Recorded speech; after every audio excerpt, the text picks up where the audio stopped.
Is it Mrs. Hollins? Miss. Miss Hollins. Miss Hollins, you brought this case before the court.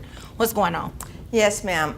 My sister-in-law, I've had her child for 7 years, and 7 years. Yes. She was incarcerated for about 3 of those years, Okay. along with my brother, the daddy of the child. And she's turned her life around, and she's working, but I'm not receiving any child support, and I'm not asking for 7 years worth of child support. But Stevie is 9 years old, and she needs dresses and stuff, and she's at that age that she needs more things, and so Okay. and I need help. For 7 long years, she cared for her niece as if she were her own child, enduring incarceration, hardship, and a complete lack of support. Now, all she asks is a little help.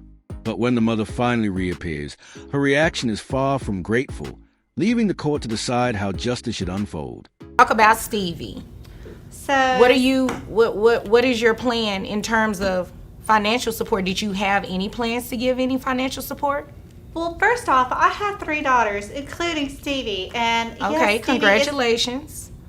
Well, okay, but Stevie is my pride and my joy, and I understand that she wants her dresses, and she wants her nails painted, and she wants her hair made.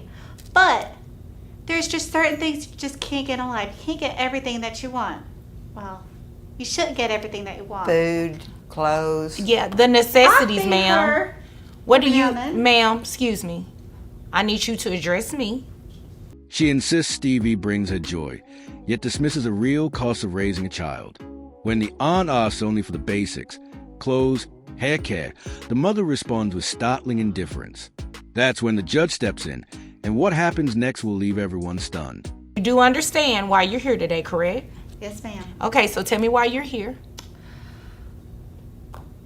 I'm here because she wants more money.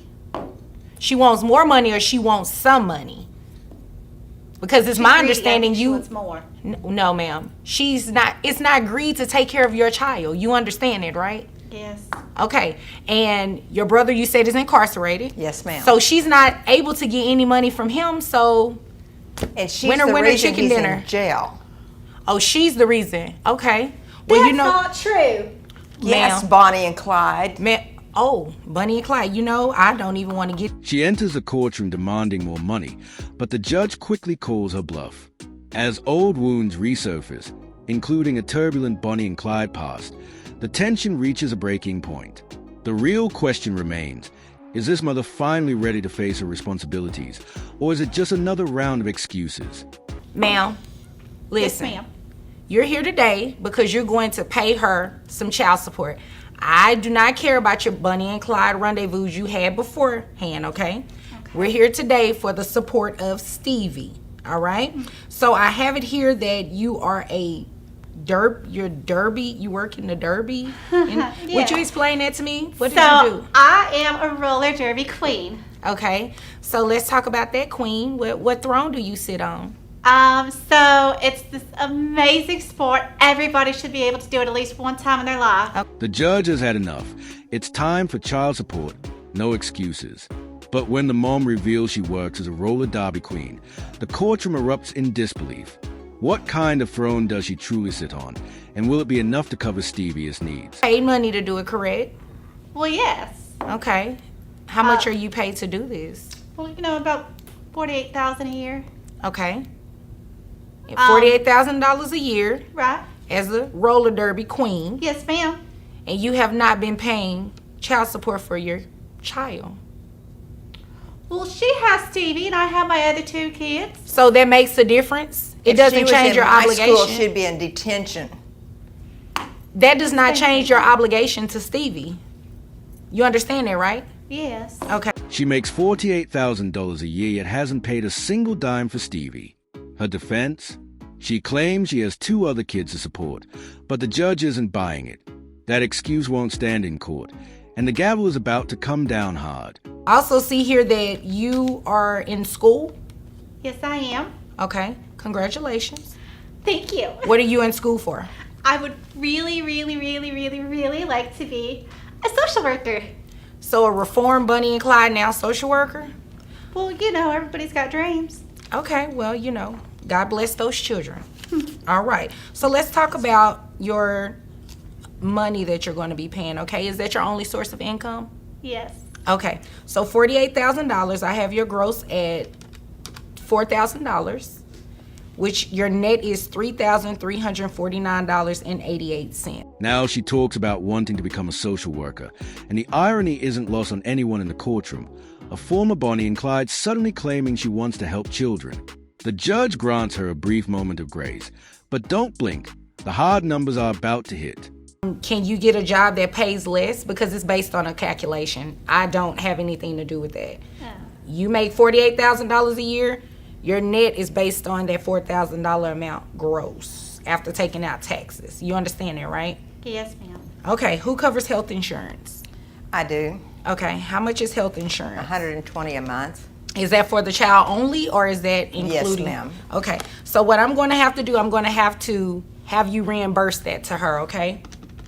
Yes, ma'am. You looking really confused right now, and I have no idea why you are, because as a part of your child support obligation, you have to cover health insurance. She tries to joke about rounding down her child support. Seriously? But the judge isn't amused. With a firm tone, she lays out the facts and delivers a sharp twist. Health insurance reimbursement. Suddenly, this battle just got a whole lot more expensive. Stevie don't really get very sick.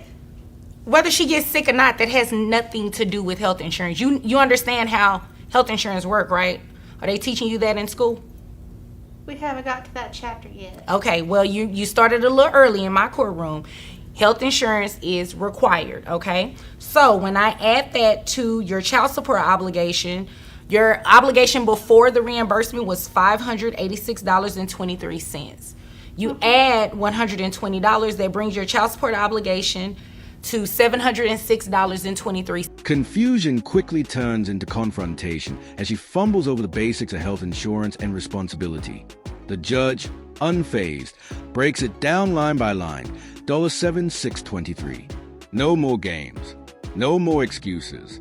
But just when it seems settled, wait until you hear what she tries next.